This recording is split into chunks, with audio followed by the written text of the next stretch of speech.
Meaning. Let's take a moment to make sense of meaning, or at least see how other people do. What kinds of things mean something? Words? We usually think those mean something. Signs? Sure, I'll give you that one. Body language? Okay. Buildings? I don't know about that one. Rocks? Again, I don't really know about that. Let's just focus on these things, the ones we're comfortable saying mean something. What do they have in common, as far as their meaning goes? They all have some on-the-surface symbolic feature, something that they are, like a painted sign with a specific pattern, a sequence of letters, an arm with fingers held in a certain way. But we also take them all to stand for something else. Meaning is what makes this possible. To use the traditional term, we could call all of these signs. Then we'd say that all of these signs stand for something, and we'd call this relationship meaning. In linguistics, semantics hashes out this relationship between words and phrases and their meanings. Some quirks come up when you look at meaning in language. One major one is fuzziness. Words don't necessarily have fixed, independent meanings. Think of words like pizza, cheese, sauce, bread. We don't take these to mean the same thing, but they all depend on each other in a way, and each one encompasses a different range of things for different people and different cuisines. The form of a word and the meaning of a word don't match or parallel each other. The relationship between them is mostly arbitrary.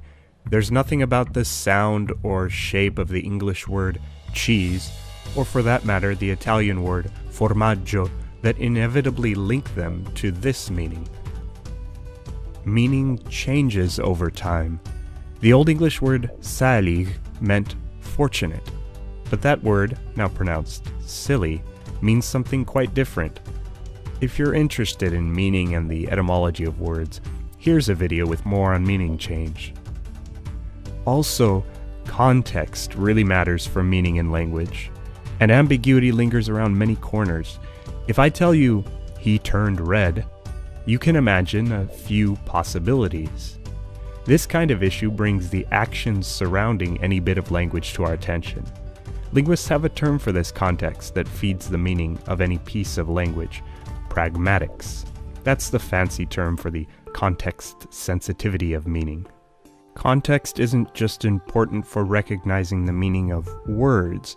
The faces people make, the tone somebody uses, touch or body movement, all communicate something about meaning. Subtler features even come into play, like how far or how close somebody is standing to you, which in the 1960s one anthropologist termed proxemics. Escaping beyond immediate interactions with other humans, we also think that physical signs and symbols have meanings. I already admitted as much about this particular sign earlier. Gathering up all the different meaningful signs and studying how they work is the business of semiotics. Semantics in language, semiotics in signs in general, but enough of this name dropping. Meaning matters in logic too, but here it's not so much about how context and communication impact meaning, but about the role meaning plays in reasoning, arguing, and thinking. I can take thoughts like, she likes tofu and he likes ice cream. She likes ice cream and he likes tofu. She likes ice cream and he likes ice cream. And I can reduce them to a common pattern, X and Y. That pattern is the logical form we see in all three sentences. Now the three of them don't mean the same thing. Once we assign meanings to that bit of logic, X and Y, we get three sentences, and we can tell if they're right or not. Of course, we do need to define some of the words. Who is he? Who is she? What exactly counts as tofu? How would we know that they like it? Here the focus is on defining words, clarifying meaning, and avoiding pitfalls like using vague language to arrive at a false conclusion. As long as I'm asking questions, here are some more general ones. Looking at the images from before, I thought of these ones as meaningful. Is that a property they have outside of my head? Is the meaning just inside my head? What's the role of my psychology in determining meaning? Similarly, are meanings tied to real things in the world around us? Are they just tied to ideas in our minds? Is the meaning part of our thoughts a separate component like logic suggests, somehow different from the structure of our thoughts? Do the best dictionaries tell us what words actually mean? Or do they merely document how words are being used? What about common sense, the feeling of shared meaning across a group of people? Does it have any role in meaning? Do meanings exist? If so, where? What are they made of? For things to mean, does meaning itself have to mean? If so, how does it?